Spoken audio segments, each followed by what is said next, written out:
Hello, good morning everyone. कैसे हैं आप लोग? आई होप सभी बहुत अच्छे होंगे। सो आज हम डिस्कस कर लेते हैं class 12 biology chapter number 6 that is molecular basis of inheritance. इसका लेक्चर नंबर 11 जो कि एक बहुत छोटा सा लेक्चर है जिसमें हमें देखना है आरएनए वर्ल्ड। आरएनए वर्ल्ड क्या है इसको जान लेते हैं, इसमें क्या देखना है। तो चलिए शुरुआत करते हैं आज के लेक्चर की। So my name is Ekta and आपका हम सबका YouTube channel study with me. चलिए देखते हैं आरएनए वर्ल्ड। आरएनए की दुनिया क्या है, ठीक है। चलो, तो आरएनए क्या होता है, इसमें समझना क्या है।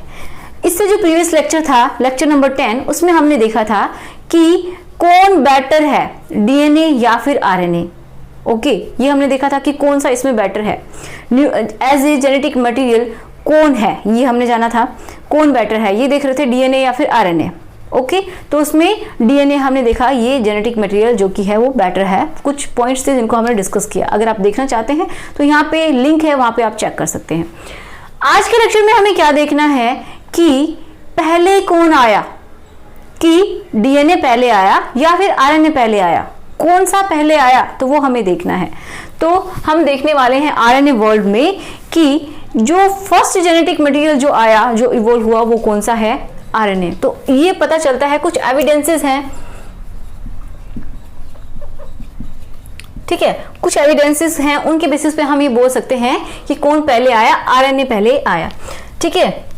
तो क्या है, जैसे कि कुछ इंपॉर्टेंट लाइफ प्रोसेसेस हैं या फिर हम बोल सकते हैं लाइफ, जैसे कि मेटाबॉलिज्म, ठीक है। मेटाबॉलिज्म क्या होता है, मेटाबॉलिज्म का मतलब होता है दो तरीके की रिएक्शंस चलती रहती है हमारी बॉडी में, कि कुछ बनता रहता है एंड कुछ टूटता रहता है। तो इस तरीके की रिएक्शंस होती हैं। तो दो टाइप की रिएक्शंस होती हैं, जैसे कि catabolic reactions and anabolic reactions, जो कि बहुत इंपॉर्टेंट पार्ट है हमारी लाइफ का। तो इसमें कौन हेल्प करता है, आरएनए, ठीक है। RNA as a RNA work as catalyst, ठीक है, कैटेलिस्ट की तरह काम करता है। तो इसमें जो मेटाबॉलिज्म है उसमें मतलब क्या आया, catabolic reactions and anabolic reactions आ गई।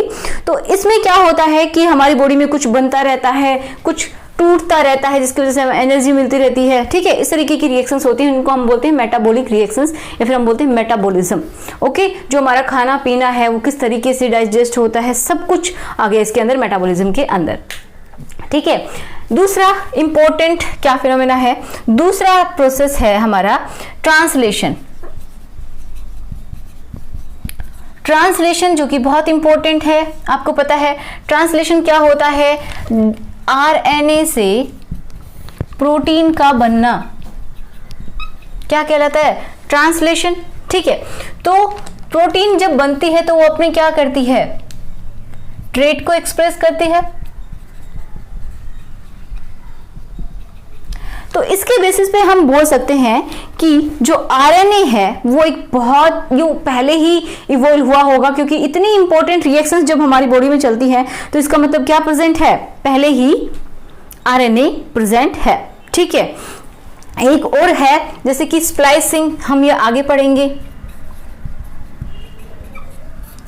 क्योंकि आरएनए किस तरीके से काम करता है, कैटलिस्ट की तरह। स्प्लाइसिंग मतलब उसको तोड़ना, ठीक है। कुछ उसमें से जैसे कोई हमारे पास पार्ट है, हम देखेंगे आगे आरएनए का ही जैसे पार्ट है, जैसे आरएनए बनता है, डिफरेंट डिफरेंट तरीके के आरएनए होते हैं, उनको हम देखेंगे डिटेल में। तो कुछ पार्ट जो अनवांटेड होते हैं, जो कि नहीं हमें रखने होते हैं, तो उनको कट कर देता है, ठीक है। तो आरएनए एज ए कैटलिस्ट भी यूज किया जाता है। ओके, तो इसका मतलब ये स्प्लाइसिंग में हेल्प करता है, ट्रांसलेशन में हेल्प करता है, मेटाबॉलिज्म में हेल्प करता है। तो हम समझ सकते हैं कि लाइफ के बहुत ही इंपॉर्टेंट प्रोसेसेस हो रहे हैं। तो ये सारे प्रोसेसेस विदाउट आरएनए हो नहीं सकते। इसका मतलब सबसे पहले कौन आया होगा, आरएनए आया होगा, ठीक है, इसका मतलब यही है कि सबसे पहले क्या आया, आरएनए आया, क्योंकि इतनी इंपॉर्टेंट रिएक्शंस जब किसी भी ऑर्गेनिज्म में हो रही हैं, इसका मतलब आरएनए तो प्रेजेंट है।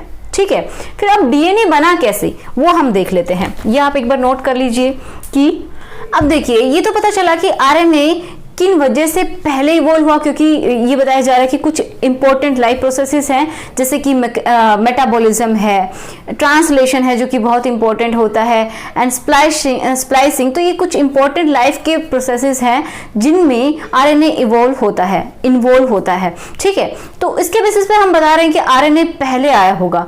तो अब डीएनए कैसे आया, तो अब देखते हैं डीएनए कैसे आया। तो सेकंड आप पॉइंट लिख सकते हैं कि जो डीएनए है वो कैसे इवॉल्व हुआ, due to some modifications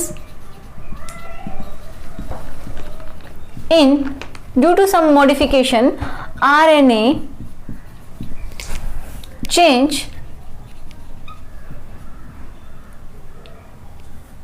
into DNA। मतलब कि आरएनए में कुछ मॉडिफिकेशंस हुई जिसकी वजह से वो किस में चेंज हो गया, डीएनए में चेंज हो गया। जैसे कि हमारे पास ये आरएनए है, आरएनए,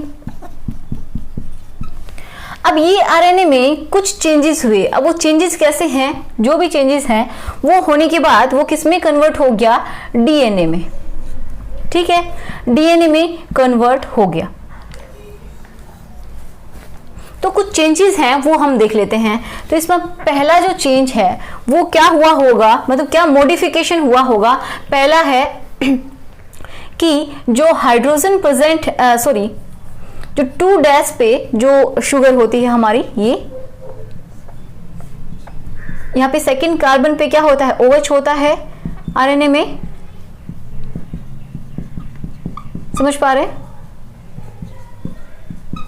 ये जो सेकंड कार्बन है 2' जिसको हम बोल रहे हैं, यहाँ पे OH प्रेजेंट होता है आरएनए में, बट इसमें OH की जगह ये क्या आ गया होगा, ये रिप्लेस कर दी गई होगी H से। ठीक है, इसका मतलब 2' OH चेंज हो गई किसमें, 2' H में। ठीक है, हाइड्रोजन यहाँ पे आ गया होगा। समझ गए, शुगर होती है आरएनए में, राइबो शुगर होती है, वो डीएनए में क्या हो जाती है, डीऑक्सीराइबोज, मतलब एक ऑक्सीजन का डिलीशन हो गया, निकल गई है। इस तरीके से समझिए।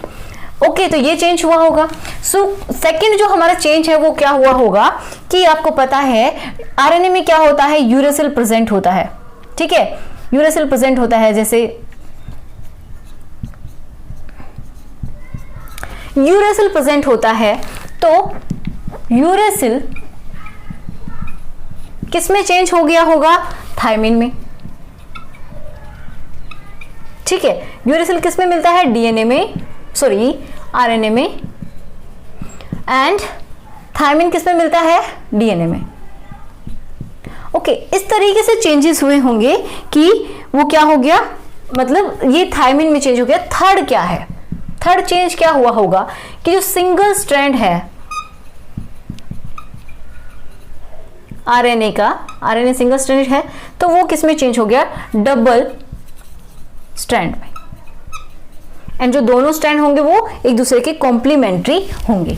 ठीक है, कॉम्प्लीमेंट्री होने का मतलब क्या है, चलिए पहले हम इसे शुरुआत करते हैं। तो चलिए पहले हम क्या कर देंगे, यूरेसिल की जगह क्या कर देंगे, थायमिन कर देंगे। ठीक है, क्योंकि सिंपल स्ट्रक्चर में तो हम कुछ इस तरीके से ही दिखाएंगे, उसके बिल्कुल डीप में तो जाना नहीं है। ओके, तो मैं एक बार दिखा देती हूँ। पहले जैसे क्या हुआ होगा, जो यहाँ पे यूरेसिल है आरएनए में, क्या है, यूरेसिल है, वो किसमें चेंज हुआ होगा, वो चेंज हो गया थायमिन में।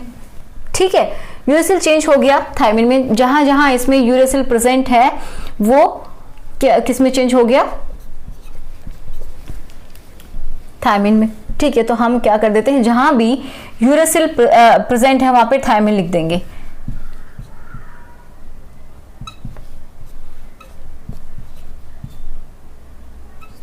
ओके, अब थायमिन आ गया, इस यूरेसिल की जगह थायमिन आ गया। यहाँ पे यूरेसिल था, इसकी जगह थायमिन आ गया। अब इन्होंने क्या किया, अपना कॉम्प्लीमेंट्री बना लिया। ठीक है, बेस पेयरिंग हो जाएगी। तो क्या होगा, कॉम्प्लीमेंट्री इस तरीके से बना लेगा। जैसे टी की जगह क्या आएगा, A, T, A, G, C and G। अब इसका कॉम्प्लीमेंट्री क्या हो जाएगा? ये किसके साथ बेस पेयरिंग करता है? थायमिन के साथ। ये किसके साथ करता है? एडेनिन के साथ। एडेनिन किसके साथ करता है? वही थायमिन के साथ। एंड ग्वानिन किसके साथ करता है? 3 हाइड्रोजन बॉन्ड्स होते हैं, उसके थ्रू ये किससे जुड़ जाता है? साइटोसिन। ठीक है, C है तो G से, G है तो C से। 3 हाइड्रोजन बॉन्ड्स होते हैं, इनमें 2 हाइड्रोजन बॉन्ड्स होते हैं, तो इस तरीके से डबल स्ट्रैंड बन गया होगा डीएनए।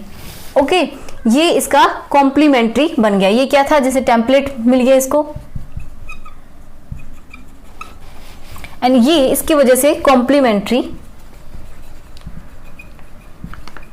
बन गया स्ट्रैंड। ओके, तो ये एक कंप्लीट डीएनए इन्होंने बना दिया, मतलब सिंगल स्ट्रैंड आरएनए से डबल स्ट्रैंडेड क्या बन गया? डीएनए बन गया। कुछ इस तरीके से कुछ चेंजेस हुए। ये चेंजेस हुए, पहले OH जहां पे है वहां पे H आ गया, OH को हटा दिया, मतलब ऑक्सीजन इसमें से निकाल दी गई। ठीक है, यूरेसिल की जगह थायमिन आ गया, क्योंकि थायमिन क्या है? बहुत ज्यादा स्टेबल है, ये रिएक्टिव ज्यादा है। थर्ड क्या है? सिंगल स्ट्रैंड डबल स्ट्रैंड में कन्वर्ट हो गया। तो इस तरीके से आरएनए से डीएनए का ही इवोल्व हुआ है। मतलब किससे बना है डीएनए? आरएनए से, क्योंकि पहले क्या आया? आरएनए आया। ठीक है, तो आई होप ये छोटा सा टॉपिक आपको क्लियर हुआ होगा। मिलते हैं नेक्स्ट लेक्चर में, जिसमें हमें देखना है कि डीएनए का रेप्लिकेशन कैसे होता है। तो एक तो प्रोसेस है डीएनए रेप्लिकेशन का, एंड डीएनए रेप्लिकेशन का एक एक्सपेरिमेंटल प्रूफ है कि डीएनए हम बोल सकते हैं कि सेमी कंजर्वेटिव डीएनए रेप्लिकेशन, ये हम देखेंगे कि जो डीएनए होता है उसका सेमी कंजर्वेशन होता है, मतलब एक जो स्ट्रैंड होता है वो टेम्पलेट कहलाता है, उससे कॉम्प्लीमेंट्री जो बन जाएगा उसको हम बोलेंगे कॉम्प्लीमेंट्री स्ट्रैंड। ठीक है, इसी तरीके से दूसरा स्ट्रैंड, जो 2 स्ट्रैंड होते हैं उनमें ये दोनों ही स्ट्रैंड क्या है? टेम्पलेट होते हैं, एंड ये अपने अपने क्या कर लेंगे? दोनों ही अपने अपने कॉम्प्लीमेंट्री स्टैंड्स बना लेंगे। टेम्पलेट स्टैंड से कॉम्प्लीमेंट्री स्टैंड बन जाते हैं। तो इसमें जब नया डीएनए बनता है तो इसमें क्या होता है? एक तो टेम्पलेट होता है, दूसरा क्या होता है? कॉम्प्लीमेंट्री उसी का बनता है। जो न्यू बनता है वो कॉम्प्लीमेंट्री होता है, पुराने वाला यही होता है जो कि टेम्पलेट डीएनए का होता है। ठीक है, ये बातें हम डिटेल में समझेंगे नेक्स्ट लेक्चर में। तो इसका एक्सपेरिमेंटल प्रूफ दिया कि ऐसा सच में होता है क्या? सेमी कंजर्वेटिव नेचर होता है क्या रेप्लिकेशन के टाइम में डीएनए का? मतलब सेमी कंजर्वेशन का मतलब है कि अपना जो पुराना स्ट्रैंड है उसको बचा के रखना, उसी के ऊपर नया बना लेना, तभी तो डबल स्ट्रैंडेड बनेगा। तो ये हम पढ़ेंगे नेक्स्ट लेक्चर में, जिसमें हम क्या देखेंगे? एक्सपेरिमेंटल प्रूफ देखेंगे। तो चलिए मिलते हैं नेक्स्ट लेक्चर में। So thanks for watching.